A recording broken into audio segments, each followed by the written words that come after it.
ನಮ್ಮೆಲ್ಲರ ನಾಣ್ಣುಡಿ. ಜೀವ ಸಂಕುಲ ಉಳಿದಿರುವುದೇ ಗಿಡಮರಗಳಿಂದ. ಮಾನವನು ಅನಾದಿ ಕಾಲದಿಂದಲೂ ಪ್ರಕೃತಿಯನ್ನ ಪೂಜಿಸುತ್ತಾ ಬಂದಿದ್ದಾನೆ. ಹಸಿರು ಸಿರಿಯಲಿ ಮನಸ್ಸು ಮೆರೆಯಲಿ ನವಿಲೇ. ಆದರೂ ತನ್ನ ದುರಾಸೆ ದುರಾಭಿಮಾನದಿಂದ ಕಾಡುಗಳನ್ನು ನಾಶ ಮಾಡಿ ಪರಿಸರಕ್ಕೆ ಕಂಟಕವಾಗುತ್ತಿದ್ದಾನೆ.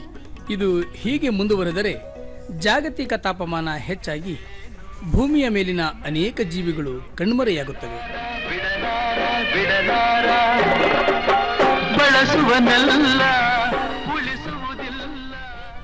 ಎಲ್ಲ ಜೀವಿಗಳಿಗೂ ಬದುಕುವ ಹಕ್ಕಿದೆ. ನೀವು ಬದುಕಿ ನಮ್ಮನ್ನು ಬದುಕಲು ಬಿಡಿ ಎಂದು ಹಕ್ಕಿ ಪಕ್ಷಿಗಳು, ಗಿಡಮರ, ಜಲಚರಗಳು ಬೇಡುವಂತಾಗಿದೆ.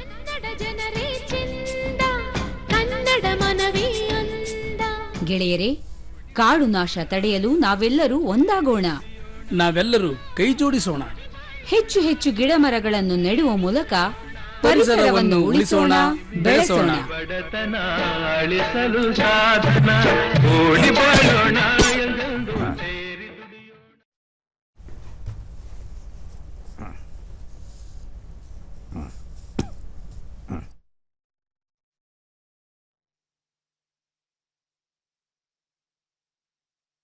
ರೈತ ಬಾಂಧವರಿಗೆ ನಮಸ್ಕಾರ. ತಮ್ಮೆಲ್ಲರಿಗೆ ಕೃಷಿ ದರ್ಶನದ ನೇರ ಫೋನ್ ಇನ್ ಕಾರ್ಯಕ್ರಮಕ್ಕೆ ಆತ್ಮೀಯ ಸ್ವಾಗತ. ಹೈನುಗಾರಿಕೆ ರಾಷ್ಟ್ರದ ಪ್ರಮುಖ ಕೃಷಿ ಆಧಾರಿತ ಉದ್ದಿಮೆ. ಲಕ್ಷಾಂತರ ಕೃಷಿಕರಿಗೆ ಬದುಕು ಕಟ್ಟಿಕೊಟ್ಟಿರುವ ಈ ಉದ್ದಿಮೆ ಗ್ರಾಹಕರಿಗೆ ಪೋಷಕಾಂಶ ಭದ್ರತೆಯನ್ನು ಸಹ ಕಲ್ಪಿಸುವಲ್ಲಿ ಯಶಸ್ವಿಯಾಗಿದೆ. ಅದರಲ್ಲೂ ಪ್ರಸ್ತುತ ದಿನದಿಂದ ದಿನಕ್ಕೆ ಹೆಚ್ಚಾಗುತ್ತಿರುವ ಹವಾಮಾನ ವೈಪರೀತ್ಯ ಸನ್ನಿವೇಶದಲ್ಲಿಯೂ ಹೈನುಗಾರಿಕೆ ಸಣ್ಣ ಮತ್ತು ಅತಿ ಸಣ್ಣ ಕೃಷಿಕರಿಗೆ ಸುಸ್ಥಿರ ಆದಾಯದ ಮೂಲ ಆಗಿದೆ. ಆದಾಗ್ಯೂ ನಮ್ಮಲ್ಲಿರುವ ಜಾನುವಾರುಗಳ ಸಂಖ್ಯೆಯನ್ನು ನಾವು ಗಮನಿಸಿದ್ದೇ ಆದಲ್ಲಿ ಇನ್ನೂ ಹೆಚ್ಚಿನ ಉತ್ಪಾದಕತೆಗೆ ವಿಪುಲ ಅವಕಾಶಗಳಿವೆ. ಈ ನಿಟ್ಟಿನಲ್ಲಿ ಗುಣಮಟ್ಟದ ಸ್ವಚ್ಛ ಹಾಲು ಉತ್ಪಾದನೆ ಕೃಷಿಕರ ಮುಂದಿರುವ ಒಂದು ಸವಾಲು. ಬಹುತೇಕ ಹೈನು ರಾಸುಗಳ ಆರೋಗ್ಯ, ಸಾಕಾಣಿಕಾ ವಿಧಾನ, ಹಾಲು ಉತ್ಪಾದನಾ ಪದ್ಧತಿಗಳು, ವೈಯಕ್ತಿಕ ನೈರ್ಮಲ್ಯ, ಬಳಸುವ ಸಾಮಗ್ರಿಗಳು ಇತ್ಯಾದಿಗಳ ಮೇಲೆ ಈ ಹಾಲಿನ ಗುಣಮಟ್ಟ ಅವಲಂಬಿತವಾಗಿರುತ್ತದೆ. ಹಾಗಾಗಿ ಕೃಷಿಕರು ಈ ನಿಟ್ಟಿನಲ್ಲಿ ಅನುಸರಿಸಬೇಕಾದ ಕ್ರಮಗಳು, ವೈಜ್ಞಾನಿಕ ವಿಧಾನಗಳು, ಹಾಲು ಸಂಗ್ರಹಣಾ ಸಂಘಗಳು ಹಾಗೂ ಗ್ರಾಹಕರ ಪಾತ್ರ ಮುಂತಾದ ಹಲವು ವಿಷಯಗಳ ಕುರಿತು ನಿಮ್ಮೊಟ್ಟಿಗೆ ಹೆಚ್ಚಿನ ಮಾಹಿತಿ ಹಂಚಿಕೊಳ್ಳಿಕ್ಕೆ ಈ ದಿನ ನಮ್ಮ ಬೆಂಗಳೂರಿನ ಹೆಬ್ಬಾಳದಲ್ಲಿರುವ ಹೈನು ವಿಜ್ಞಾನ ಮಹಾವಿದ್ಯಾಲಯದಲ್ಲಿ ಪ್ರಾಧ್ಯಾಪಕರು ಹಾಗೂ ಮುಖ್ಯಸ್ಥರಾಗಿ ಕಾರ್ಯನಿರ್ವಹಿಸುತ್ತಿರುವ ಡಾಕ್ಟರ್ ಎಂ ರಾಜಣ್ಣ ಅವರು ನಮ್ಮ ಜೊತೆ ಇದ್ದಾರೆ. ರೈತ ಬಾಂಧವರು ಡಾಕ್ಟರ್ ಎಂ ರಾಜಣ್ಣ ಅವರ ಜೊತೆ ನೇರವಾಗಿ ಮಾತನಾಡಲಿಕ್ಕೆ ಬಳಸಬೇಕಾದ ದೂರವಾಣಿ ಸಂಖ್ಯೆ 0802354259 23542699. ರೈತ ಬಾಂಧವರೇ, ತಮ್ಮ ಪ್ರಶ್ನೆ ನೇರವಾಗಿರಲಿ, ಸಂಕ್ಷಿಪ್ತವಾಗಿರಲಿ. ಇಂದಿನ ವಿಷಯ ಅಂತ ಹೇಳಿದರೆ ಶುದ್ಧ ಹಾಗೂ ಸುರಕ್ಷಿತ ಹಾಲು ಉತ್ಪಾದನೆ, ಈ ಒಂದು ವಿಷಯಕ್ಕೆ ಕೇಂದ್ರೀಕೃತವಾಗಿರಲಿ. ಕಾರ್ಯಕ್ರಮಕ್ಕೆ ಆಗಮಿಸಿರುವ ಡಾಕ್ಟರ್ ರಾಜಣ್ಣ ಅವರಿಗೆ ನಮ್ಮೆಲ್ಲ ರೈತ ಬಾಂಧವರ ವತಿಯಿಂದ ಹೃತ್ಪೂರ್ವಕ ಸುಸ್ವಾಗತವನ್ನು ಬಯಸ್ತಾ ಇದ್ದೇವೆ. ಸ್ವಾಗತ. ನಮಸ್ತೆ ಸರ್. ರಾಜಣ್ಣ ಅವರೇ, ನಾವು ವಿಷಯಕ್ಕೆ ನೇರವಾಗಿ ಹೋಗುವ ಮೊದಲು ಎಲ್ಲ ಒಂದು ಕಡೆ ರಾಷ್ಟ್ರದ ಒಟ್ಟಾರೆ ಹೈನುಗಾರಿಕೆ ಸ್ಥಿತಿಗತಿಗಳು ಅಂತ ಹೇಳಿದರೆ ನಮ್ಮ ಹಾಲು ಉತ್ಪಾದನಾ ಸಾಮರ್ಥ್ಯ ಎಷ್ಟಿದೆ, ಬಳಕೆ, ಲಭ್ಯತೆ, ಇದ್ರ ಬಗ್ಗೆ ಸಂಕ್ಷಿಪ್ತವಾಗಿ. ಸರ್, ನಮ್ಮ ಭಾರತ ದೇಶವು ಹಾಲು ಉತ್ಪಾದನೆಯಲ್ಲಿ ಇವತ್ತಿನ ಒಂದು ಪ್ರಸ್ತುತ ದಿನದಲ್ಲಿ ಪ್ರಥಮ ಸ್ಥಾನದಲ್ಲಿ ಇದೆ. ಜಾಗತಿಕ ಮಟ್ಟದಲ್ಲಿ ಪ್ರಥಮ ಸ್ಥಾನದಲ್ಲಿ ನಮ್ಮ ದೇಶ ಇವತ್ತು ಹಾಲು ಉತ್ಪಾದನೆಯಲ್ಲಿ ನಿಂತಿದೆ. ಆದರೆ ಒಂದು ಕಾಲದಲ್ಲಿ ನಮಗೆ ಹಾಲಿನ ಒಂದು ಕೊರತೆ ತುಂಬ ಇತ್ತು. ಅವತ್ತು ಹಾಲು ಕೊರತೆ ಇತ್ತು, ಆದರೆ ಬೇಡಿಕೆ ಜಾಸ್ತಿ ಇತ್ತು. ಇವತ್ತು ಹಾಲಿನ ಒಂದು ಹೇರಳವಾಗಿ ಹಾಲು ಸಿಗ್ತಾ ಇದೆ, ಅದರ ಬೇಡಿಕೆ ಕಮ್ಮಿ ಆಗಿದೆ. ಇದಕ್ಕೆ ಬಹುತೇಕ ನಮ್ಮ ಎಲ್ಲ ಪಶುವೈದ್ಯರು ಹಾಗೂ ಆ ಒಂದು ಬಳಗದವರು ಎಲ್ಲ ಸೇರಿ ಹಾಲಿನ ಉತ್ಪಾದನೆ ಜಾಸ್ತಿ ಮಾಡಲಿಕ್ಕೆ ಅವರು ತೆಗೆದುಕೊಂಡಂಥ ಕಾರ್ಯಕ್ರಮಗಳು ಭಾಳಷ್ಟು ನಿಜವಾಗ್ಲೂ ಶ್ಲಾಘನೀಯ ಅಂತ ನಾನು ಹೇಳ್ತೇನೆ. ಇವತ್ತು ಭಾರತ ಬೇರೆ ದೇಶಗಳಿಗೆ ಹೋಲಿಕೆ ಮಾಡಿದರೆ ಹಾಲು ಉತ್ಪಾದನೆ ನಂಬರ್ 1ನಲ್ಲಿದೆ. ಅಂದರೆ ಎಷ್ಟು ಉತ್ಪಾದನೆ ಮಾಡ್ತಾಯಿದೆ ಅಂದರೆ ಸುಮಾರು 247.8 ಮಿಲಿಯನ್ ಟನ್ಸ್ ಹಾಲು ಉತ್ಪಾದನೆ ಭಾರತದಲ್ಲಿ ಆಗ್ತಾಯಿದೆ. 247.8 ಮಿಲಿಯನ್ ಟನ್ಸ್. ಈ ಒಂದು ಸ್ಟ್ಯಾಟಿಸ್ಟಿಕ್ ಬಂದು 2024ನೇ ಸ್ಟ್ಯಾಟಿಸ್ಟಿಕ್ಸು. ಅದೇ ರೀತಿ ಪ್ರತಿ ವರ್ಷ 3.8ರಷ್ಟು ಒಂದು ಗ್ರೋತ್ ಅಂದರೆ ಬೆಳವಣಿಗೆಯನ್ನು ಇದು ಕಾಣ್ತಾ ಇದೆ. ಸೊ ಹಾಲಿನ ಅಭಿವೃದ್ಧಿ ಜಾಸ್ತಿ ಆಗ್ತದೆ, ಉತ್ಪಾದನೆ ಜಾಸ್ತಿ ಆಗ್ತದೆ, ಆ ಬೇಡಿಕೆ ಮಾತ್ರ ಸ್ವಲ್ಪ ಕಮ್ಮಿ ಆಗ್ತದೆ. ಇದಕ್ಕೆಲ್ಲ ಬಹುತೇಕ ಇದರಿಂದ ರೈತರ ಶ್ರಮ ತುಂಬಾನೇ ಇದೆ ಅಂತ ಹೇಳ್ಬೋದು. ಹಾಲು ಉತ್ಪಾದಕರ ಸಂಘಗಳ ಶ್ರಮ ಸಹ ಇದೆ, ಸಂಘಗಳ ಶ್ರಮ ಹಾಗೂ ಸಂಘದಲ್ಲಿ ಕೆಲಸ ಮಾಡುವಂತ ಸಿಬ್ಬಂದಿಗಳು ಪ್ರತಿಯೊಬ್ಬರ ಕೊಡುಗೆಯಲ್ಲಿದೆ ಅಂತ. ಇದೆ ಖಂಡಿತವಾಗಿ ಸರ್. ಸೊ ಹಾಗಾಗಿ ಎಲ್ಲ ರೈತರು ಮತ್ತು ಸಿಬ್ಬಂದಿಗಳ ಒಂದು ಪ್ರೇರಣೆ, ಅವರ ಒಂದು ಪ್ರಯತ್ನದಿಂದ ಇವತ್ತು ದೇಶ ಒಂದು ಉನ್ನತ ಮಟ್ಟಕ್ಕೆ ನಿಂತಿದೆ. ಆದರೆ ಇಲ್ಲೇನಂದ್ರೆ ನಾವು ಗಮನಿಸಬೇಕಾದ ಉತ್ತಮವಾಗಿ ನಾವು ಉತ್ಪಾದನೆ ಮಾಡ್ತಾ ಇದ್ದೀವಿ, ಆದರೆ ಅದರ ಗುಣಮಟ್ಟವನ್ನು ನಾವು ಸಾಕಷ್ಟು ಒಂದು ಅಭಿವೃದ್ಧಿ ಪಡಿಸಿದ್ದೀವಿ. ಕಳೆದ ಒಂದು 10 ವರ್ಷಕ್ಕೆ ಹೋಲಿಕೆ ಮಾಡಿದರೆ ಗುಣಮಟ್ಟದಲ್ಲಿ ಸಾಕಷ್ಟು ಬದಲಾವಣೆಗಳನ್ನು ನಾವು ತಂದಿದ್ದೀವಿ. ಅದೇ ರೀತಿಯಾಗಿ ಇನ್ನೂ ಸ್ವಲ್ಪ ಗುಣಮಟ್ಟವನ್ನು ಹೆಚ್ಚಿಸಲಿಕ್ಕೆ ಸಾಕಷ್ಟು ಅವಕಾಶಗಳು ನಮ್ಮಲ್ಲಿದೆ. ಈ ನಿಟ್ಟಿನಲ್ಲಿ ಬಹುತೇಕ ಬಹಳಷ್ಟು ವರ್ಷಗಳಿಂದ ರೈತರು ಸಾಕಷ್ಟು ಒಂದು ತಾಂತ್ರಿಕ ಮತ್ತು ತಂತ್ರಜ್ಞಾನಗಳನ್ನು ಅಳವಡಿಸ್ಕೊಂಡ್ಬಿಟ್ಟು ಹಾಲಿನ ಗುಣಮಟ್ಟವನ್ನು ಹೆಚ್ಚಿಸಲಿಕ್ಕೆ ಎಲ್ಲ ರೀತಿಯ ಒಂದು ಕಾರ್ಯಕ್ರಮಗಳನ್ನು ಹಾಕೊಂಡು ಬಹುತೇಕ ಮಾಡ್ಕೊಂಡು ಬಂದಿದ್ದಾರೆ, ಈಗಲೂ ಮಾಡ್ತಾ ಇದ್ದಾರೆ, ಇನ್ನೂ ಸಹ ಮಾಡಲಿಕ್ಕೆ ಅವಕಾಶನೂ ಇದೆ. ಈಗ ಮಾಡೋದ್ರಿಂದ ಏನಾಗುತ್ತೆ ಅಂದರೆ ಈ ಹಾಲಿಗೆ ಹೆಚ್ಚಿನ ಬೇಡಿಕೆಯನ್ನು ನಾವು ತರ್ಬೋದು, ಹೆಚ್ಚಿನ ಮೌಲ್ಯ ಬರುತ್ತೆ, ಹೆಚ್ಚಿನ ಮೌಲ್ಯನೂ ಬರುತ್ತೆ, ಮಾರುಕಟ್ಟೆ ಬೇಡಿಕೆ ಬರುತ್ತೆ, ಮತ್ತೆ ರೈತರಿಗೆ ಹೆಚ್ಚಿನ ಒಂದು ಲಾಭಾಂಶವನ್ನು ಸಿಗಲಿಕ್ಕೆ ಒಂದು ಅವಕಾಶ ಇದೆ. ಈಗ ಇನ್ನೊಂದು ಬಹಳ ಮೂಲಭೂತವಾದ ಪ್ರಶ್ನೆ, ಈಗ ನಮಗೆಲ್ಲರಿಗೂ ಗೊತ್ತು ಹಾಲು ಎಷ್ಟು ಮುಖ್ಯ ಅಂತ. ಆದಾಗ್ಯೂ ತಮ್ಮ ಪ್ರಕಾರ ವೈಜ್ಞಾನಿಕವಾಗಿ ಈ ನಮ್ಮ ಹಾಲಿನ ಪ್ರಾಮುಖ್ಯತೆ ಅಂದರೆ ನಮ್ಮ ದೈನಂದಿನ ಜೀವನದಲ್ಲಿ ಹಾಲು ನಮಗೆ ಎಷ್ಟು ಮುಖ್ಯ? ಖಂಡಿತ ಸರ್. ಈಗ ಹಾಲು ಒಂದು ಸಂಪೂರ್ಣ ಆಹಾರ ಅಂತ ನಾವು ಹೇಳ್ತೀವಿ. ಯಾಕೆ ಅಂದರೆ ಹಾಲಿನಲ್ಲಿ ಇರ್ತಕ್ಕಂಥ ಪೌಷ್ಟಿಕಾಂಶಗಳು ಬಹಳಷ್ಟು ಮೌಲ್ಯವದ್ದಿರ್ತ ಪೌಷ್ಟಿಕಾಂಶಗಳು ಅಂತ ಹೇಳ್ತೀವಿ. ಅದರಲ್ಲಿ ಹಾಲಿನಲ್ಲಿ ಕಬ್ಬಿನಾಂಶ ಇರುತ್ತೆ, ಪ್ರೋಟೀನ್ ಅಂತ ಹೇಳ್ತೀವಿ, ಸಸಾರಜನಕ ಇರುತ್ತೆ, ಅದೇ ಥರ ಖನಿಜಾಂಶಗಳು ಮಿನರಲ್ಸ್ ಅಂತ ಹೇಳ್ತೀವಿ. ಖನಿಜಾಂಶಗಳು ಸಾಕಷ್ಟು ಮುಖ್ಯವಾಗಿ ಕ್ಯಾಲ್ಸಿಯಮ್ಮು, ಪೊಟ್ಯಾಷಿಯಮ್ಮು, ಹಾಗೆ ಜೀವಸತ್ವಗಳು ವೈಟಮಿನ್ಸ್ ಅಂತ ನಾವು ಹೇಳ್ತೀವಿ. ಸೊ ಈ ಎಲ್ಲ ಪೋಷಕಾಂಶಗಳು ಸಮ ಪ್ರಮಾಣದಲ್ಲಿ, ಸೊ ಮನುಷ್ಯನ ಆರೋಗ್ಯಕ್ಕೆ ಬೇಕಾಗಿರ್ತಕ್ಕಂಥ ಪ್ರಮಾಣದಲ್ಲಿ ಸಾಕಷ್ಟು ಪ್ರಮಾಣದಲ್ಲಿ ಇರೋದ್ರಿಂದ ಹಾಲು ಒಂದು ಸಂಪೂರ್ಣ ಆಹಾರ ಅಂತ ನಾವು ಹೇಳ್ತೀವಿ. ಈಗ ಹಾಲು ಸಂಪೂರ್ಣ ಆಹಾರ. ಇನ್ನು ಶುದ್ಧ ಹಾಲು ಬಂದಿದ್ದೆ, ಅದರಲ್ಲಿ ಈ ಒಂದು ಶುದ್ಧ ಹಾಲು ಯಾವ ರೀತಿ ಇರುತ್ತೆ, ಇದರ ಗುಣಲಕ್ಷಣಗಳು ಏನು ಅಂತೇಳಿ? ಈ ಶುದ್ಧ ಹಾಲು ಅಂತ ನಾವು ಹೇಳಬೇಕಂದ್ರೆ ಮುಖ್ಯವಾಗಿ 2 ರೀತಿ ನಾವು ನೋಡಬೇಕಾಗುತ್ತೆ. ಒಂದು ಶುದ್ಧ ಅಂತಂದರೆ ಒಂದು ರಾಸಾಯನಿಕ ಗುಣಮಟ್ಟ ಅಂತಲೂ ನಾವು ಹೇಳ್ಬೋದು, ಇನ್ನೊಂದು ಜೈವಿಕ ಗುಣಮಟ್ಟ ಅಂತ ಹೇಳ್ಬೋದು. ಈಗ ಹಾಲಿಗೆ ಕೆಲವು ಗುಣಲಕ್ಷಣಗಳಿರುತ್ತೆ. ಈಗ ರಾಸಾಯನಿಕ ಗುಣಮಟ್ಟ ಅಂತ ತಗೊಂಡಾಗ ಹಾಲಿಗೆ ನಾವೇನು ಹೇಳ್ತೀವಿ, ಒಂದು ಫ್ಯಾಟು ಅಂತ ಹೇಳ್ತೀವಿ, ಕೊಬ್ಬಿನಾಂಶ ಅಂತ ಹೇಳ್ತೀವಿ, ಅಥವಾ ಘನಾಂಶ ಅಂತಲೂ ಹೇಳ್ತೀವಿ. ಕೊಬ್ಬಿನಾಂಶ ಮತ್ತು ಘನಾಂಶ ಈ ಎರಡು ಒಂದು ನಿರ್ದಿಷ್ಟ ಪ್ರಮಾಣದಲ್ಲಿ ಇರಬೇಕಾಗುತ್ತೆ. ಅದಲ್ಲದೆ ಹಾಲು ನೋಡುವಾಗ ಬಹಳಷ್ಟು ಸ್ವಚ್ಛವಾಗಿ ಕಾಣಬೇಕು. ಯಾವುದೇ ರೀತಿಯಾದಂತಹ ಒಂದು ಅಸಂಬದ್ಧ ವಸ್ತುಗಳು ಅಂದರೆ ಕ್ರಿಮಿಕೀಟಗಳಿರ್ಬೋದು, ಅಥವಾ ಗ್ಲಾಸ್ ಇರ್ಬೋದು, ಅಥವಾ ಮೆಟಲ್ ಪೀಸಸ್ ಇರ್ಬೋದು, ಯಾವುದೇ ರೀತಿಯಾದಂಥ ಒಂದು ವಸ್ತುಗಳಿಂದ ಕೂಡಿರ್ಬೋದು. ಅದು ಪರಿಶುದ್ಧವಾಗಿರಬೇಕು ಮತ್ತು ಫ್ರೀ ಅಂದರೆ ನಾವು ಬ್ಯಾಕ್ಟೀರಿಯಿಂದ ಫ್ರೀ ಇರಬೇಕು ಅಂತ ಹೇಳ್ತೀವಿ. ಅದಕ್ಕೆ ಜೈವಿಕ ಗುಣಮಟ್ಟ ಅಂತಲೂ ನಾವು ಹೇಳ್ತೀವಿ. ಜೈವಿಕ ಗುಣಮಟ್ಟ ಅಂತಂದರೆ ಹಾಲಿನಲ್ಲಿ ಬ್ಯಾಕ್ಟೀರಿಯಾಗಳ ಸಂಖ್ಯೆ ತುಂಬ ಕಡಿಮೆ ಇರಬೇಕು. ಸೊ ಬ್ಯಾಕ್ಟೀರಿಯಾಗಳ ಸಂಖ್ಯೆ ತುಂಬ ಕಡಿಮೆ ಇರೋದ್ರಿಂದ ಏನಾಗುತ್ತೆ, ಹಾಲು ಭಾಳಷ್ಟು ಉತ್ಕೃಷ್ಟವಾಗಿರುತ್ತೆ ಮತ್ತು ಒಳ್ಳೆ ತಾಜಾತನದಿಂದ ಕೂಡಿರುತ್ತೆ. ಅಂಥ ಹಾಲನ್ನು ನಾವು ತಗೊಂಡಾಗ ನಮ್ಮ ದೇಹಕ್ಕೆ ಅದರಲ್ಲಿರ್ತಕ್ಕಂಥ ಎಲ್ಲ ಪೋಷಕಾಂಶಗಳು ಸಮರ್ಪಕವಾಗಿ ಸಿಗ್ತದೆ. ಈಗ ತಾವು ಹೇಳ್ತಾ ಇದ್ರಿ ಶುದ್ಧ ಹಾಲು ಬಹಳ ಮುಖ್ಯ ಅಂತೇಳಿ. ಈ ಶುದ್ಧ ಹಾಲನ್ನು ನಾವು ಪಡಿಬೇಕು ಅನ್ನೋದಾದರೆ ನಮ್ಮ ಕೃಷಿಕರು ಗಮನಿಸಬೇಕಾದಂತಹ ಕೆಲವು ಪೂರಕ ಅಂಶಗಳು ಯಾವುವು? ಶುದ್ಧ ಹಾಲು ಅನ್ನೋ ಉತ್ಪಾದನೆಗೆ ನಾವು ಏನು ಮಾಡಬೇಕಂದ್ರೆ ಮೊಟ್ಟ ಮೊದಲನೇದಾಗಿ ಕೆಲವು ಪದ್ಧತಿಗಳನ್ನು ನಾವು ಅನುಸರಿಸಬೇಕಾಗುತ್ತೆ. ಮೊದಲನೇದಾಗಿ ಕೊಟ್ಟಿಗೆ ನಾವು ಎಲ್ಲಿ ಈ ಹಸುವನ್ನು ಅಥವಾ ರಾಸುಗಳನ್ನು ನಾವು ಕಟ್ತೇವೆ, ಆ ಕೊಟ್ಟಿಗೆಯ ಒಂದು ಇದ್ರ ಬಗ್ಗೆ ನಾವು ಜಾಗೃತಿ ವಹಿಸಬೇಕಾಗುತ್ತೆ.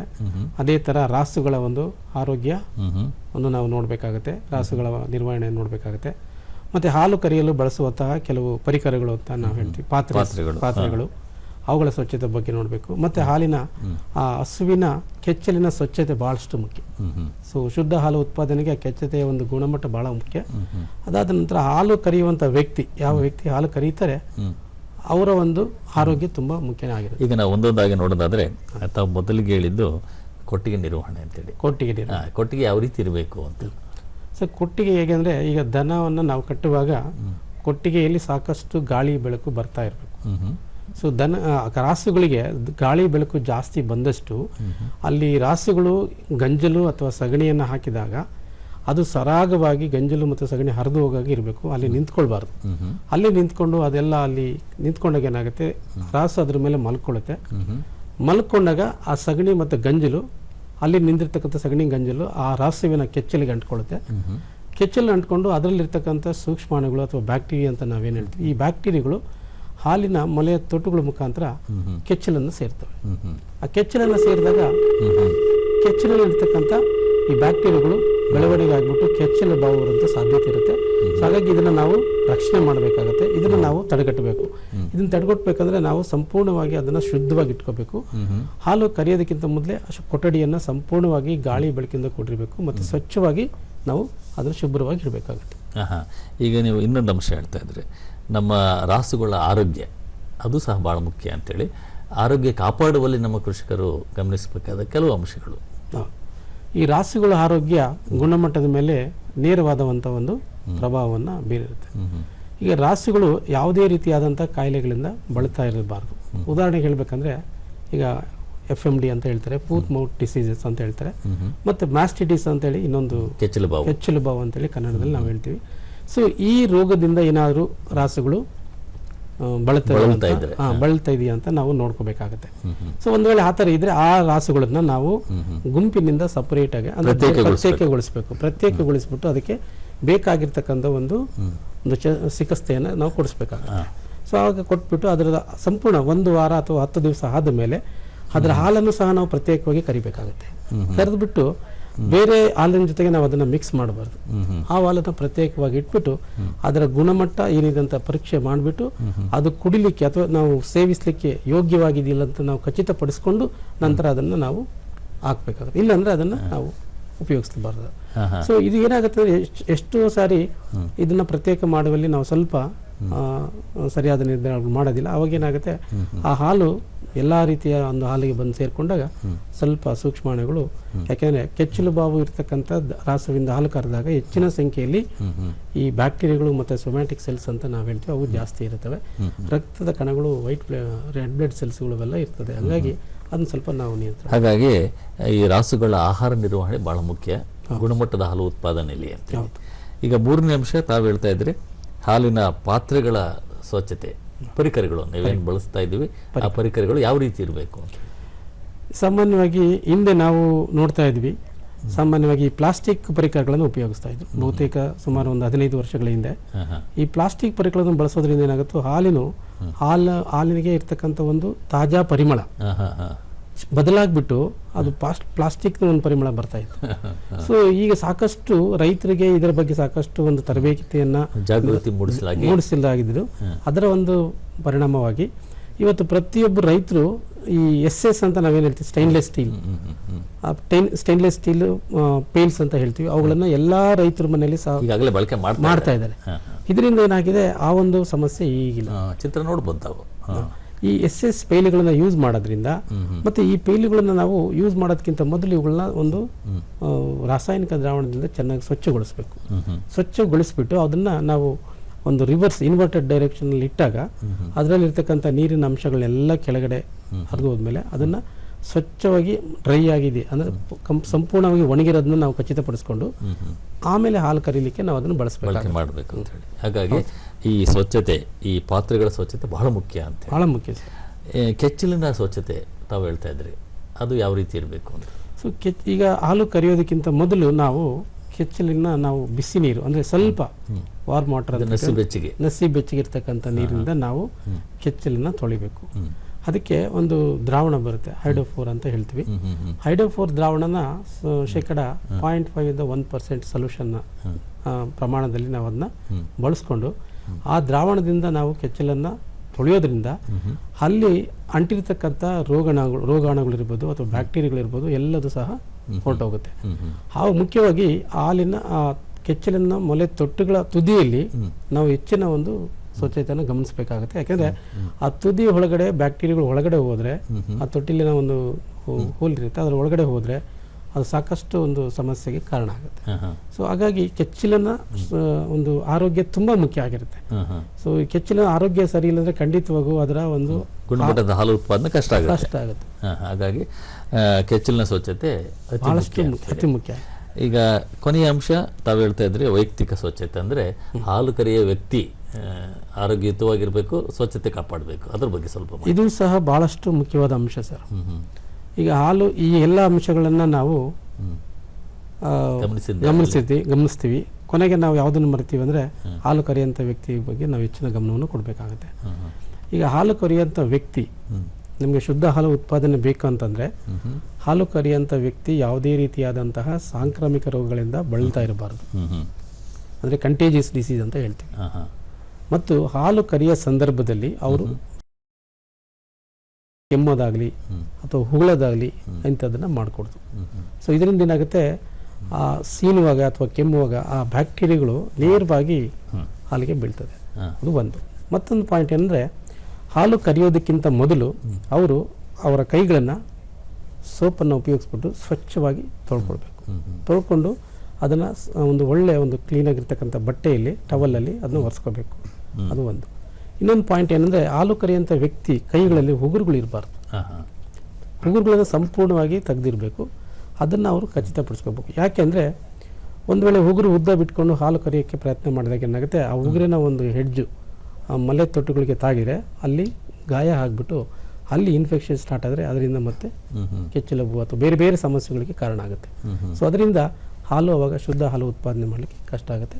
ಸೊ ಈ ಎಲ್ಲ ಅಂಶಗಳನ್ನು ಹಾಲು ಕರೆಯುವಂಥ ವ್ಯಕ್ತಿಗಳು ಗಮನಿಸಬೇಕಾಗುತ್ತೆ. ಈಗ ತಾವು ಹೇಳ್ತಾ ಇದ್ರೆ ಈ ಎಲ್ಲ ಕ್ರಮಗಳು, ಅದು ಕೊಟ್ಟಿಗೆ ಆಗಿರ್ಬೋದು, ಹಸುವಿನ ಆರೋಗ್ಯ ಆಗಿರ್ಬೋದು, ಹಾಲಿನ ಪಾತ್ರೆಗಳ ಸ್ವಚ್ಛತೆ, ಅದೇ ರೀತಿ ಕೆಚ್ಚಲು ಸ್ವಚ್ಛತೆ ಮತ್ತು ಕರೆಯುವ ವ್ಯಕ್ತಿ ಸಹ ಆರೋಗ್ಯಯುತವಾಗಿದ್ದೇ ಆದಲ್ಲಿ ಹಾಲು ಸ್ವಚ್ಛವಾಗಿರುತ್ತೆ, ಸುರಕ್ಷಿತವಾಗಿರುತ್ತೆ. ಈ ಕ್ರಮಗಳು ನಮ್ಮ ರೈತ ಬಾಂಧವರು ಅನುಸರಿಸಬೇಕು ಅಂತೇಳಿ. ಇದು ನಮ್ಮ ಕೃಷಿಕರು ವೈಯಕ್ತಿಕವಾಗಿ ಅವರ ಮನೆಗಳಲ್ಲಿ ಅನುಸರಿಸಬೇಕಾದ ಕ್ರಮಗಳು. ಇದಾದ ನಂತರ ಮುಂದಿನ ಹಂತಕ್ಕೆ ಬಂದಿದ್ದೆ ಆದಲ್ಲಿ, ಈಗ ಹಾಲು ಕರೆದ ನಂತರ ಅದನ್ನು ನಾವು ತಮ್ಮೆಲ್ಲರಿಗೂ ಗೊತ್ತಿದೆ, ನಮ್ಮಲ್ಲಿ ವ್ಯವಸ್ಥೆ ಯಾವ ರೀತಿ ಇದೆ, ನಮ್ಮ ಹಾಲು ಉತ್ಪಾದಕರ ಸಂಘಕ್ಕೆ ತಂದು ಅವರು ಹಾಲನ್ನು ಅಲ್ಲಿ ಹಾಕುವ ಒಂದು ವ್ಯವಸ್ಥೆ ಇದೆ. ಆ ಒಂದು ಹಂತದಲ್ಲಿ ಅಂದರೆ ಹಾಲು ಉತ್ಪಾದಕರ ಸಂಘಗಳ ಸಿಬ್ಬಂದಿಗಳು ಅದನ್ನು ಸ್ವೀಕರಿಸುವ ಸಂದರ್ಭದಲ್ಲಿ ಅನುಸರಿಸಬೇಕಾದ ಕೆಲವು ಸ್ವಚ್ಛತಾ ಕ್ರಮಗಳು ಯಾವ ರೀತಿ? ಅದು ಬಹಳ ಮುಖ್ಯ. ಒಂದು, ಹಾಲು ಉತ್ಪಾದನೆ ಹಂತದಲ್ಲಿ ನಾವು ಏನು ಕ್ರಮಗಳನ್ನ ತಗೊಂಡಿರ್ತೀವಿ ಆ ಕ್ರಮಗಳನ್ನು ಹಾಲು ಸ್ವೀಕರಣೆ ಹಂತದಲ್ಲಿ ನಾವು ಅನುಸರಿಸಬೇಕಾಗುತ್ತೆ. ಇಲ್ಲಾಂತ ಏನಾಗುತ್ತೆ, ಅಲ್ಲಿ ನಾವು ಎಷ್ಟೇ ಒಂದು ಶುದ್ಧವಾದ ಹಾಲು ಉತ್ಪಾದನೆ ಮಾಡಿ ಇಲ್ಲಿ ಈ ಕ್ರಮಗಳನ್ನು ಅನುಸರಿಸ್ತೇ ಹೋದ್ರೆ ಹಾಲು ಮತ್ತೆ ಹಾಲಿನಲ್ಲಿ ಕಂಟಾಮಿನೇಷನ್ ಅಂದರೆ ಬ್ಯಾಕ್ಟೀರಿಯಾಗಳು ಸೇರ್ಕೊಳ್ಳುತ್ತೆ. ಸೊ ಅದಕ್ಕೆ ಸಿಬ್ಬಂದಿಗಳು ಎಲ್ಲಿ ಈ ಸಂಘಗಳ ಮಟ್ಟದಲ್ಲಿ ಇರ್ಬೋದು ಅಥವಾ ಬಲ್ಕ್ ಮಿಲ್ಕ್ ಕೂಲರ್ಸ್ ಅಂತ ಹೇಳ್ತೀವಿ, ಈ ಮಟ್ಟದಲ್ಲಿ ಸಿಬ್ಬಂದಿಗಳು ಯಾರು ಕೆಲಸ ಮಾಡ್ತಾರೆ ಅವರು ಫಸ್ಟು ಅಲ್ಲಿರ್ತಕ್ಕಂಥ ಉಪಕರಣಗಳನ್ನು ಅಂದರೆ ಎಕ್ವಿಪ್ಮೆಂಟ್ಸ್ ಅಂತ ಹೇಳ್ತೀವಿ, ಉಪಕರಣಗಳನ್ನು ನೀಟಾಗಿ ಇಟ್ಕೋಬೇಕು, ವಾತಾವರಣವನ್ನು ಸ್ವಚ್ಛವಾಗಿ ಇಟ್ಕೋಬೇಕು, ಯಾವಾಗಲೂ ಕ್ಲೀನ್ ಮಾಡಿಬಿಟ್ಟು ಅಲ್ಲಿರ್ತಕ್ಕಂಥ ಒಂದು ಟ್ಯಾಂಕ್ ಇರ್ಬೋದು ಅಥವಾ ಟೆಸ್ಟ್ ಮಾಡ್ತಕ್ಕಂಥ ಉಪಕರಣಗಳಿರ್ಬೋದು ಎಲ್ಲದನ್ನು ಸ್ವಚ್ಛ ಮಾಡಿ ಕ್ಲೀನಾಗಿ ಇಟ್ಕೋಬೇಕು. ಒಂದು. ಎರಡನೇದಾಗಿ ಅವರು ಟೆಸ್ಟ್ ಮಾಡ್ತಕ್ಕಂಥ ಏನು ಎಕ್ವಿಪ್ಮೆಂಟ್ಸ್ ಇರ್ತದೆ ಅವನ್ನೆಲ್ಲ ಚೆಕ್ ಮಾಡ್ಕೋಬೇಕು. ನಾವು ಅದನ್ನ ಈಗ ಕೊಬ್ಬು ಅಳಿಯುವ ಒಂದು ಮಿಷಿನ್ ಇರುತ್ತೆ, ಘನಾಂಶ ಅಳಿಯುವಂಥ ಮಿಷಿನ್, ಅದರ ಸ್ವಚ್ಛತೆ, ಅದರ ಸ್ವಚ್ಛತೆಯನ್ನು ನೀಟಾಗಿ ಮಾಡಿ ಅದು ಸ್ವಚ್ಛವಾಗಿದೆಯಾ ಇಲ್ಲತಕ್ಕಂಥದ್ದು ಅವರು ಖಚಿತಪಡಿಸ್ಕೋಬೇಕು. ಸೊ ಅದೇ ಥರ ಹಾಲನ್ನು ಸಂಗ್ರಹಣೆ ಮಾಡುವಾಗ ಹಾಲಿನ ಟ್ಯಾಂಕ್ ಇರುತ್ತೆ, ಅಲ್ಲಿ ಬೇರೆ ಬೇರೆ ಟ್ಯಾಂಕ್ಗಳಿರುತ್ತೆ, ಆ ಎಲ್ಲ ಟ್ಯಾಂಕ್ಗಳ ಒಂದು ಸ್ವಚ್ಛತೆಯನ್ನು ಅವರು ಮೊದಲೇ ರೆಡಿ ಮಾಡ್ಕೊಂಡಿರ್ಬೇಕು. ಮತ್ತು ರೈತರು ತೊಗೊಂಡು ಬಂದಂಥ ಒಂದು ಟ್ಯಾಂಕು ಏನು ಕ್ಯಾನ್ಗಳಿರ್ತವೆ ಅಥವಾ ಒಂದು ಸಣ್ಣ ಸಣ್ಣ ಪೀಲ್ಸ್ ಇರ್ತವೆ, SS ಪೀಲ್ಸ್ ಅಂತ ಹೇಳ್ತೀವಿ, ಅವನ್ನೆಲ್ಲ ಸ್ವಚ್ಛತೆ ಬಗ್ಗೆ ಅವರು ಗಮನಿಸಬೇಕು. ಮತ್ತು ಪ್ರತಿಯೊಂದು ಸ್ಯಾಂಪಲನ್ನು ಅವರು ಫ್ಯಾಟು, SNF ಬೇರೆ ಬೇರೆ ಟೆಸ್ಟ್ಗಳು ಮಾಡಿ ತಗೋಬೇಕಾಗುತ್ತೆ. ಯಾಕೆಂದ್ರೆ ಹಾಲು ತಗೊಂಡ ಹಾಲು ಸರಿಯಾಗಿ ಒಳ್ಳೆ ರೀತಿಯಾದ ಗುಣಮಟ್ಟ ಇದೆಯಾ, ರಾಸಾಯನಿಕ ಗುಣಮಟ್ಟ ಇದೆಯಾ ಅಥವಾ ಜೈವಿಕ ಗುಣಮಟ್ಟ ಸರಿ ಇದೆಯಾ ಅಂತಕ್ಕಂಥ ಖಚಿತಪಡಿಸ್ಕೋಬೇಕು. ಈಗ ಸ್ಯಾಂಪಲ್ಗೆ ಬಳಸಿದ ಹಾಲನ್ನು ಮತ್ತೆ ಬಳಕೆ ಮಾಡಬಾರ್ದು, ಅವರು ಮತ್ತೆ ಬಳಕೆ ಮಾಡಬಾರ್ದು, ಅದನ್ನು ಸಪ್ರೇಟಾಗಿ ಇಡಬೇಕು. ಬಟ್ ಅದನ್ನೇ ನಾವು ರೈತರಿಗೆ ಹೇಳ್ತಕ್ಕಂಥದ್ದು, ಈಗ ಸ್ಯಾಂಪಲ್ಗೆ ಒಂದು 100 ml ನಾವು ತೊಗೊಂಡಿರ್ತೀವಿ, ಅದನ್ನು ಮತ್ತೆ ಅದರೆಲ್ಲ ಹಾಕಬಾರ್ದು ಅಂತ ನಾವು ಹೇಳ್ತೀವಿ. ಬಟ್ ಕೆಲವೊಂದು ಸಾರಿ ಅನುಸರಿಸ್ತಾರೆ, ಕೆಲವೊಂದು ಸಾರಿ ಅನುಸರಿಸಿಲ್ಲ. ಬಟ್ ಹಾಗೆ ಮಾಡೋದ್ರಿಂದ ಮತ್ತೆ ಬ್ಯಾಕ್ಟೀರಿಯಾಗಳು ಹಾಲಿಗೆ ಸೇರುವಂಥ ಸಾಧ್ಯತೆ ಇರುತ್ತೆ. ಸೊ ಅದನ್ನು ನಾವು ನಿಯಂತ್ರಣ ಮಾಡಬೇಕು. ಈಗ ರಾಜಣ್ಣ ಅವರು ಆಗ್ಲಿಂದ ತಾವು ಹೇಳ್ತಾ ಇದ್ರಿ ಬ್ಯಾಕ್ಟೀರಿಯಾ ಅಂತೇಳಿ, ಯಾಕಂದರೆ ಇದು ಬಹಳ ಮುಖ್ಯ. ಎಲ್ಲ ಒಂದು ಕಡೆ ಹಾಲು ಕೆಡಲಿಕ್ಕೆ ಬ್ಯಾಕ್ಟೀರಿಯಾ ಬಹಳ ಪ್ರಮುಖ ಪಾತ್ರ ಎಲ್ಲೋ ವಹಿಸುತ್ತೆ ಅಂಥೇಳಿ. ಈಗ ಹಾಲು ಬೇರೆ ಬೇರೆ ಹಂತದಲ್ಲಿ ಹೋಗುತ್ತೆ. ಈಗ ಹಾಲು ಕರೆಯುವ ನಮ್ಮ ಕೃಷಿಕರಿಂದ ಹಿಡಿದು ನಮ್ಮ ಸಂಘಗಳಿಗೆ, ಆನಂತರ ಬೇರೆ ಬೇರೆ ಹಂತಗಳನ್ನು ದಾಟಿ ನಮ್ಮ ಗ್ರಾಹಕರಿಗೆ ಬರುತ್ತೆ. ಎಲ್ಲ ಬೇರೆ ಬೇರೆ ಹಂತಗಳನ್ನು ಅದು ಹಾದು ಹೋಗುವಾಗ ಎಲ್ಲ ಒಂದು ಕಡೆ ಈ ಬ್ಯಾಕ್ಟೀರಿಯಾಗಳು ಬಂದು ಸೇರಿಕೊಳ್ಳುವ ಸಂಭವ ಜಾಸ್ತಿ ಇರುತ್ತೆ. ಹಾಗಾಗಿ ಯಾವೆಲ್ಲ ಮೂಲಗಳಿಂದ ಈ ಬ್ಯಾಕ್ಟೀರಿಯಾಗಳು ನಮ್ಮ ಹಾಲಿಗೆ ಬಂದು ಸೇರ್ಲಿಕ್ಕೆ ಎಲ್ಲೆಲ್ಲಿ ಅಲ್ಲಿ ಸಂದರ್ಭಗಳು ಅವಕಾಶಗಳು ಬರುತ್ತೆ ಅದನ್ನ ಯಾವ ರೀತಿ ನಾವು ತಡಿಬೇಕು ಅಂತೇಳಿ? ಓಕೆ ಸರ್, ಅದು ಈಗ ಹಾಲನ್ನು ವಿವಿಧ ಹಂತಗಳಲ್ಲಿ ನಾವು ಸಂಸ್ಕರಣೆ ಮಾಡ್ತೀವಿ. ಸೊ ಒಂದು ರೈತರ ಮನೆಯಿಂದ ಅದು ಒಂದು ಸಂಘಕ್ಕೆ ಬರುತ್ತೆ, ಸಂಘದಿಂದ ಟ್ಯಾಂಕರ್ಗಳ ಮುಖಾಂತರ ಡೈರಿಗಳಿಗೆ ಬರುತ್ತೆ. ಸೊ ಈ ಎಲ್ಲ ಹಂತಗಳು ಒಂದು ಸಂಘದ ಹಂತದಲ್ಲಿ ಮತ್ತು ರೈತರ ಒಂದು ಪ್ರೊಡಕ್ಷನ್ ಅಂದರೆ ಉತ್ಪಾದನೆ ಹಂತದಲ್ಲಿ, ಸಂಘದ ಹಂತದಲ್ಲಿ ಮತ್ತು ಟ್ಯಾಂಕರ್ನಿಂದ ನಾವೇನು ಸಾಗಾಣಿಕೆ ಮಾಡ್ತೀವಿ, ಈ ಎಲ್ಲ ಹಂತಗಳಲ್ಲಿ ನಾವು ಈ ಗುಣಮಟ್ಟವನ್ನು ಕಾಪಾಡಲೇಬೇಕಾಗತ್ತೆ. ಏಕೆಂದರೆ ಇವೆಲ್ಲ ಮೂಲಗಳು, ಈ ಎಲ್ಲ ಮೂಲಗಳಿಂದ ಹಾಲು ಕಂಟಾಮಿನೇಷನ್ ಅಂದರೆ ಹಾಲಿಗೆ ಬ್ಯಾಕ್ಟೀರಿಯಾಗಳು ಬರೋಂಥ ಸಾಧ್ಯತೆ ಇರುತ್ತೆ. ಯಾಕೆಂದರೆ ಒಂದು ಕಡೆ ನಾವು ಇದನ್ನು ನಿರ್ವಹಣೆ ಮಾಡಿದರೆ ಸಾಕಾಗೋದಿಲ್ಲ. ಪ್ರತಿಯೊಂದು ಹಂತದಲ್ಲಿ ಹಾಲಿನ ಒಂದು ಗುಣಮಟ್ಟವನ್ನು ನಾವು ನಿಯಂತ್ರಣ ಮಾಡಲಿಕ್ಕೆ ಎಲ್ಲ ರೀತಿಯಾದಂತಹ ಒಂದು ಪ್ರಯತ್ನಗಳನ್ನು ಮಾಡಬೇಕಾಗುತ್ತೆ. ಸೊ ಹಂಗಾಗಿ ಇಲ್ಲಿ ಒಂದು ಟ್ಯಾಂಕರು, ಮತ್ತೊಂದು ಟೆಸ್ಟ್ ಮಾಡ್ತಕ್ಕಂಥ ವ್ಯಕ್ತಿ, ಮತ್ತು ಉಪಯೋಗಿಸ್ತಕ್ಕಂಥ ಒಂದು ಕ್ಯಾನ್ಗಳು, ಮತ್ತು ಟೆಂಪ್ರೇಚರ್ ಮೇನ್ ಏನಂದರೆ ಸರ್, ಕಲೆಕ್ಷನ್ ಮಾಡಿ ಹಾಲನ್ನ ಸಂಗ್ರಹಣೆ ಮಾಡಿಡ್ತೀವಿ. ಸಂಗ್ರಹಣೆ ಮಾಡಿಟ್ಟಾಗ ಅದರ ಉಷ್ಣತೆ ಏನಿರುತ್ತೆ ನಾವು ಅದನ್ನು ಕಡಿಮೆ ಉಷ್ಣತೆಯಲ್ಲಿ ಸಂಗ್ರಹಣೆ ಮಾಡಬೇಕು. ಯಾಕೆಂದರೆ ಕಡಿಮೆ ಉಷ್ಣತೆಯಲ್ಲಿ ಮಾಡೋದ್ರಿಂದ ಬ್ಯಾಕ್ಟೀರಿಯಾಗಳು ಬೆಳೆಯೋದಿಲ್ಲ, ಅದಾಗಿ ಕಂಟ್ರೋಲ್ ಆಗಿರುತ್ತೆ. ಸೊ ನಾವೇನಾದರೂ ಆ ಒಂದು ಉಷ್ಣತೆಯನ್ನು ಜಾಸ್ತಿ ಮಾಡಲಿಕ್ಕೆ ಬಿಟ್ಟಾಗ ಆ ಬ್ಯಾಕ್ಟೀರಿಯಾಗಳ ಸಂಖ್ಯೆ ಜಾಸ್ತಿ ಆಗಿ ಹಾಲಿನ ಗುಣಮಟ್ಟ ಹಾಳಾಗುತ್ತೆ. ಸೊ ಯಾವುದೇ ಕಾರಣಕ್ಕೂ ಅದರ ಉಷ್ಣತೆ ಜಾಸ್ತಿ ಆಗೋ ರೀತಿಯಲ್ಲಿ ನಾವು ಅದನ್ನ ಕಾಪಾಡ್ಕೋಬೇಕಾಗುತ್ತೆ. ಅಂದರೆ ಹಾಲು ಕರೆದ ಸಂದರ್ಭದಲ್ಲಿ ಅಲ್ಲಿ ಬ್ಯಾಕ್ಟೀರಿಯಾಗಳ ಸಂಖ್ಯೆ ಕಡಿಮೆ ಇರುತ್ತೆ. ಹೌದು. ಒಂದೊಂದು ಹಂತ ನಾವು ಬರ್ತಾ ಬರ್ತಾ ಜಾಸ್ತಿ ಆಗ್ತಾ ಹೋಗುತ್ತೆ. ಹೌದು. ಅದು ಒಂದು ಕೆಚ್ಚಲಿಂದ ಹೊರಗಡೆ ಬರುವಾಗ ಅದು ಸ್ಟೆರೈಲ್ ಅಂತ ಹೇಳ್ತೀವಿ. ಅದು ಸಂಪೂರ್ಣವಾಗಿ ಸ್ಟೆರೈಲ್ ಇರುತ್ತೆ, ಅಂದ್ರೆ ಮುಕ್ತವಾಗಿರುತ್ತೆ, ಬ್ಯಾಕ್ಟೀರಿಯಾ ಮುಕ್ತವಾಗಿರುತ್ತೆ. ಬಟ್ ತದನಂತರದ ಒಂದು ಹಂತಗಳಲ್ಲಿ ಪ್ರತಿಯೊಂದು ಹಂತದಲ್ಲಿ ಬ್ಯಾಕ್ಟೀರಿಯಾಗಳು ಸೇರ್ಪಡೆ ಆಗುತ್ತೆ. ಸೊ ಈ ಹಂತಗಳಲ್ಲಿ ನಾವು ಎಲ್ಲಾ ರೀತಿಯ ಕ್ರಮಗಳನ್ನ ಜರುಗಿಸ್ಕೋಬೇಕು. ಬ್ಯಾಕ್ಟೀರಿಯಾಗಳು ಸೇರದ ರೀತಿಯಲ್ಲಿ ಈ ಎಲ್ಲಾ ಕ್ರಮಗಳನ್ನು ನಾವು ಅನುಸರಿಸಿಕೊಂಡ್ರೆ ಬ್ಯಾಕ್ಟೀರಿಯಾಗಳು ಸೇರದೆ ಬ್ಯಾಕ್ಟೀರಿಯಾಗಳ ಸಂಖ್ಯೆ ಕಡಿಮೆ ಇರುತ್ತೆ. ಅವಾಗ ಏನಾಗುತ್ತೆ, ಹಾಲಿನ ಗುಣಮಟ್ಟ ಜಾಸ್ತಿ ಆಗುತ್ತೆ. ಈಗ ಇನ್ನೊಂದು ಪ್ರಶ್ನೆ ನಮ್ಮ ಕೃಷಿಕರ ದೃಷ್ಟಿಯಿಂದ ಕೇಳೋದಾದ್ರೆ, ಈಗ ಅವರು ಹಾಲು ಉತ್ಪಾದಕರ ಸಂಘಕ್ಕೆ ಬಂದು ಹಾಲು ಕೊಡುವ ಸಂದರ್ಭದಲ್ಲಿ ಎಲ್ಲ ಒಂದು ಕಡೆ ಡಿಗ್ರಿ ಕಡಿಮೆ ಆಯಿತು. ಸಾಮಾನ್ಯವಾಗಿ ನಾವು ಕೇಳುವಂತಹ ಒಂದು ವಿಷಯ, ಅಲ್ಲಿ ಈ ಘನ ಅಂಶಗಳು ಹಾಲಿನಲ್ಲಿ ಕಡಿಮೆ ಇದೆ ಅಂಥೇಳಿ ನಾವು ನೋಡ್ತಾ ಇರ್ತೀವಿ.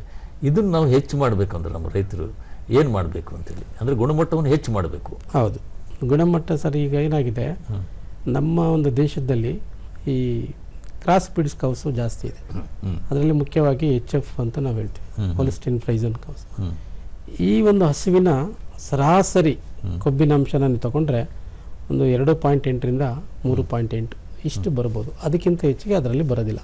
ಯಾಕೆಂದ್ರೆ ಯಾವ ರಾಸು ಹೆಚ್ಚು ಇಳುವರಿಯನ್ನು ಕೊಡುತ್ತೆ ಅದರಲ್ಲಿ ಸಾಂದ್ರತೆ ಕಡಿಮೆ ಆಗುತ್ತೆ. ಸೊ ಯಾವ ರಾಸುಗಳಲ್ಲಿ ಇಳುವರಿ ಕಡಿಮೆ ಇರುತ್ತೆ, ಹಾಗಾಗಿ ನಮ್ಮ ನಾಟಿ ಹಸುಗಳಲ್ಲಿ, ಎಮ್ಮೆಗಳಲ್ಲಿ ಹೆಚ್ಚಿನ ಒಂದು ಘನಾಂಶ ನಾವು ನೋಡ್ತೀವಿ. ಹೌದೌದು. ಹಾಗಾಗಿ ಈ ಒಂದು ಘನಾಂಶವನ್ನು ಜಾಸ್ತಿ ಮಾಡ್ಬೇಕಂದ್ರೆ ಸ್ವಲ್ಪ ಪ್ರಮಾಣದಲ್ಲಿ, ಸ್ವಲ್ಪ ಮಟ್ಟದಲ್ಲಿ ನಾವು ಮಾಡಬಹುದು. ಹೇಗೆ ಅಂತಂದ್ರೆ, ಹಾಲಿಗೆ ಕೊಡ್ತಕ್ಕಂಥ ಒಂದು ಪಶು ಆಹಾರದ ಒಂದು ಸಮ ಪ್ರಮಾಣದಲ್ಲಿರ್ತಕ್ಕಂಥ ಪಶು ಆಹಾರನ ನಾವು ಕೊಡಬೇಕು. ಸಮ ಪ್ರಮಾಣದಲ್ಲಿ ನಂತರ ಆ ಪಶು ಆಹಾರದಲ್ಲಿ ಒಂದು ಏನು ಹೇಳ್ತೀವಿ ನಾವು, ಡ್ರೈ ಫಾಡರ್ ಅಂತ ಹೇಳ್ತೀವಿ, ಅದು ಒಣ ಹುಲ್ಲು ಕೊಡಬೇಕು, ಹಸಿ ಹುಲ್ಲು ಕೊಡಬೇಕು, ಮತ್ತೆ ಕಾನ್ಸಂಟ್ರೇಟ್, ಮಿನರಲ್ ಮಿಕ್ಸ್ಚರ್ ಕಾನ್ಸಂಟ್ರೇಟ್ಸ್ ಅಂತ ಇರುತ್ತೆ. ಸೊ ಎಲ್ಲ ಒಂದು ಪೋಷಕಾಂಶಗಳು ಇರ್ತಕ್ಕಂಥ ಪಶು ಆಹಾರವನ್ನು ನಾವು ಪಶುವಿಗೆ ಕೊಟ್ಟಾಗ ರಾಸುಗಳಲ್ಲಿ ಈ ಒಂದು ಸಮ ಪ್ರಮಾಣದ ನ್ಯೂಟ್ರಿಯೆಂಟ್ಸ್ ಅಂದರೆ ಪೋಷಕಾಂಶಗಳು ಹಾಲಿಗೆ ಬರೋಕ್ಕೆ ಸಾಧ್ಯತೆ ಇರುತ್ತೆ.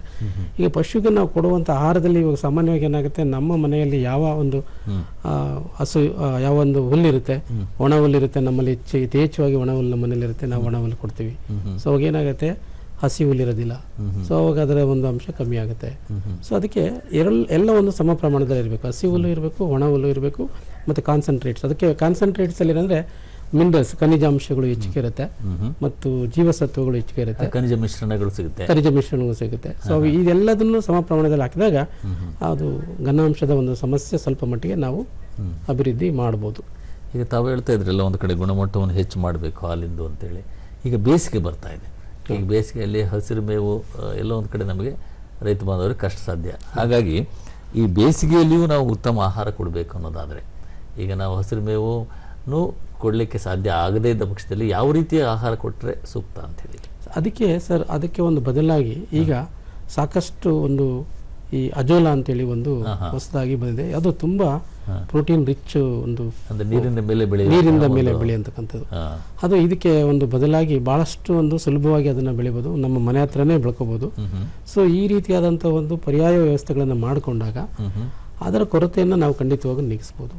ಯಾಕಂದರೆ ನಮಗೆ ಹಸಿ ಹುಲ್ಲು ಎಲ್ಲ ಟೈಮಲ್ಲೂ ಸಿಗೋದಿಲ್ಲ. ಅಂಥ ಸಂದರ್ಭದಲ್ಲಿ ನಾವು ಇದನ್ನು ಅಜೋಲನವನ್ನು ಸಣ್ಣ ಸಣ್ಣ ಒಂದು ತೊಟ್ಟಿಗಳನ್ನು ಮಾಡಿಕೊಂಡು ತೊಟ್ಟಿ ಒಳಗಡೆ ಬೆಳ್ಕೊಂಡು ಅದು ತುಂಬ ಪ್ರೋಟೀನ್ ಕಂಟೆಂಟ್ ಇರೋದ್ರಿಂದ ಅದನ್ನು ನಾವು ಪರ್ಯಾಯವಾಗಿ ಉಪಯೋಗಿಸೋದ್ರಿಂದ ಘನಾಂಶವನ್ನು ಅದನ್ನು ಪೂರಕವಾಗಿ ಅಂದರೆ ಆಹಾರದ ಜೊತೆಗೆ ಬೆರೆಸಿ ಕೊಡಬೇಕಾಗುತ್ತೆ. ಹೌದೌದು, ಆವಾಗ ಘನಾಂಶವು ಜಾಸ್ತಿ ಆಗುತ್ತೆ ಸರ್. ಈಗ ಇನ್ನೊಂದು ಪ್ರಮುಖವಾದ ಪ್ರಶ್ನೆ, ಇಲ್ಲಿಯ ತನಕ ನಾವು ಕೃಷಿಕರ ದೃಷ್ಟಿಕೋನದಿಂದ, ನಮ್ಮ ಹಾಲು ಉತ್ಪಾದಕರ ಸಂಘಗಳ ದೃಷ್ಟಿಕೋನದಿಂದ ಒಂದು ದೃಷ್ಟಿಯು ಬಹಳ ಮುಖ್ಯ. ಈಗ ನಾವು ಗ್ರಾಹಕರ ಹಂತದಲ್ಲಿ ನಾವು ಹಾಲನ್ನು ಬಳಸುವಾಗ ಇದರ ಸುರಕ್ಷತೆಯನ್ನು ಕಾಪಾಡುವ ಒಂದು ನಿಟ್ಟಿನಲ್ಲಿ ಯಾವೆಲ್ಲ ಕ್ರಮಗಳನ್ನು ಅನುಸರಿಸಬೇಕಾಗುತ್ತೆ? ಗ್ರಾಹಕರಿಗೆ ಸಾಮಾನ್ಯವಾಗಿ ಹಾಲು ಖರೀದಿ ಮಾಡಿದಾಗ ಸಾಕಷ್ಟು ಒಂದು ಸಮಸ್ಯೆಗಳಿರುತ್ತೆ. ಒಂದು, ಹಾಲು ಹಾಳಾಯಿತು ಅಂತ ಹೇಳ್ತಕ್ಕಂಥದ್ದು. ಅದಕ್ಕೆ ಅವರು ಖರೀದಿ ಮಾಡುವಾಗ ನೋಡಬೇಕು ಹಾಲಿನ ಒಂದು ಡೇಟು, ಅಂದರೆ ಪ್ಯಾಕೆಟ್ ಮೇಲೆ ಯಾವ ಡೇಟ್ ಇದೆ, ಸೊ ಎಷ್ಟು ದಿವಸಗಳವರೆಗೆ ಈ ಹಾಲು ಸ್ಟೇಬಲ್ ಆಗಿ ಅಂದರೆ ಇದು ಹಾಳಾಗದೆ ಇಡ್ಬೋದು ಇದನ್ನು ಅಂತಕ್ಕಂಥದ್ದು ಅಲ್ಲಿ ಹಾಕಿರ್ತೀವಿ. ಯೂಸ್ ಬೈ ಡೇಟ್ ಅಂತ ನಾವು ಮೆನ್ಷನ್ ಮಾಡಿರ್ತೀವಿ. ಅದನ್ನು ಅವ್ರು ಖಚಿತಪಡಿಸ್ಕೋಬೇಕು. ಹಾಲು ಯಾವತ್ತು ಇದನ್ನು ತಯಾರು ಮಾಡಿದರೆ ಎಷ್ಟು ದಿವಸಗಳವರೆಗೆ ಇದನ್ನು ಶೇಖರಣೆ ಮಾಡ್ಬೋದು, ಸೊ ಇದರಲ್ಲಿ ಏನೆಲ್ಲ ಅಂಶಗಳಿದೆ ಅಂತಕ್ಕಂಥದ್ದು ಲೇಬಲಿಂಗಲ್ಲಿ ಹಾಕಿರ್ತಾರೆ. ಅದನ್ನು ಸಹ ಅವರು ಪರಿಶೀಲನೆ ಮಾಡ್ಕೋಬೋದು. ಇತ್ತೀಚಿನ ದಿನಗಳಲ್ಲಿ ಈ ಹಾಲಿನ ಒಂದು ಕಲಬೆರಕೆಯನ್ನು ಪರೀಕ್ಷೆ ಮಾಡ್ತಕ್ಕಂಥ ಎಲ್ಲ ರೀತಿಯ ವಿಧಾನಗಳನ್ನು ಸಹ ಗ್ರಾಹಕರ ಬಾಗಿಲಿಗೆ ನಾವು ಕೊಂಡೊಯ್ದಿದ್ವಿ. ಎಷ್ಟೋ ಸಾರಿ ನಾವು ರೈತರು ಮತ್ತು ಗ್ರಾಹಕರ ಮನೆಗೆ ಹೋಗ್ಬಿಟ್ಟು ಅವರ ಮನೆಯಲ್ಲೇ ಹಾಲಿನ ಒಂದು ಗುಣಮಟ್ಟವನ್ನು ಪರೀಕ್ಷೆ ಮಾಡಿ ತೋರಿಸಿದ್ದೇವೆ. ಸೊ ಆ ರೀತಿಯಾದಂಥ ಮೊಬೈಲ್ ಟೆಸ್ಟಿಂಗ್ ಫೆಸಿಲಿಟೀಸ್ ಇವತ್ತು ಬಂದಿದೆ. ಸೊ ಈ ಒಂದು ಫೆಸಿಲಿಟಿನ ಗ್ರಾಹಕರು ಬಳಸ್ಕೊಂಡಾಗ ಅವರು ಖರೀದಿ ಮಾಡ್ತಕ್ಕಂಥ ಹಾಲಿನ ಗುಣಮಟ್ಟ ಖಂಡಿತವಾಗೂ ಸೂಕ್ತವಾಗಿದೆಯಾ ಅಥವಾ ಆರೋಗ್ಯಕರವಾಗಿದೆಯಾ ಅಂತ ಖಚಿತಪಡಿಸ್ಕೊಟ್ಬಿಟ್ಟು ಅವ್ರು ಅದನ್ನು ಬಳಸ್ಕೊಳ್ಬೋದು. ಸೊ ಮತ್ತು ಅವ್ರು ಖರೀದಿ ಮಾಡಿದ ಮೇಲೆ ಅದನ್ನು ಆದಷ್ಟು ನಾವು ಕಡಿಮೆ ಉಷ್ಣತೆಯಲ್ಲಿ ಶೇಖರಣೆ ಮಾಡಲಿಕ್ಕೆ ನಾವು ಪ್ರಯತ್ನ ಮಾಡಬೇಕು. ಕೆಲವೊಮ್ಮೆ ಏನಾಗುತ್ತೆ, ಖರೀದಿ ಮಾಡ್ತಾರೆ, ಒಂದು ಅರ್ಧ ಭಾಗ ಉಪಯೋಗಿಸ್ತಾರೆ, ಇನ್ನು ಅರ್ಧ ಭಾಗ ಹೊರಗಡೆ ಇಡ್ತಾರೆ.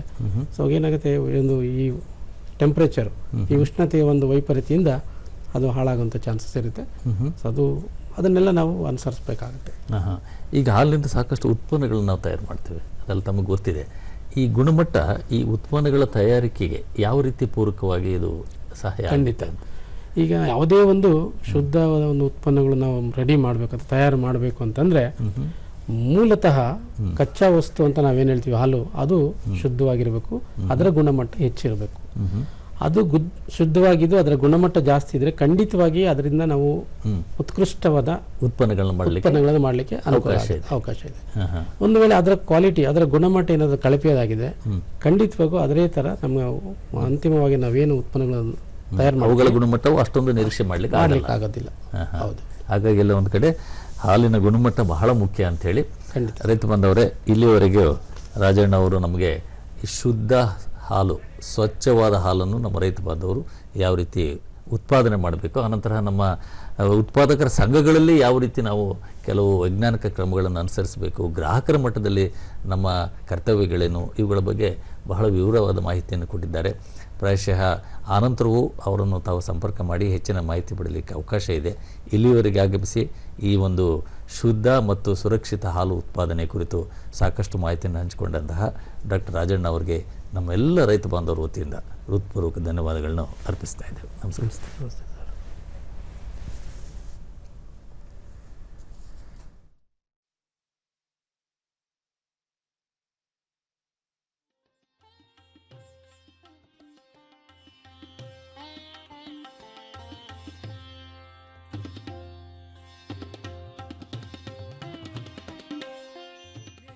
ಉಳುಮೆ ಬಿತ್ತುವ ಕಾಯಕ, ಗೊಬ್ಬರ ನೀರು ಕಳೆಗಳ ನಾಶ.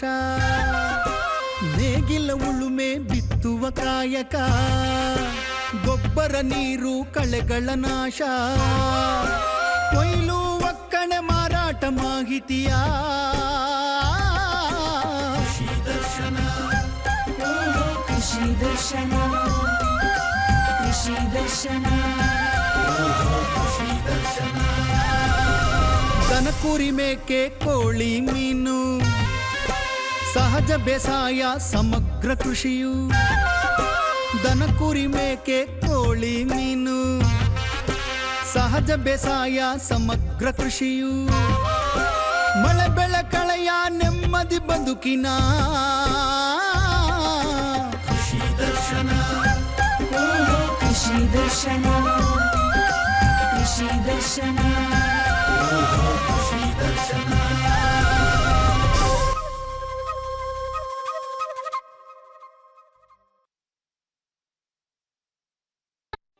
ತಣ್ಣನೆ ಗಾಳಿ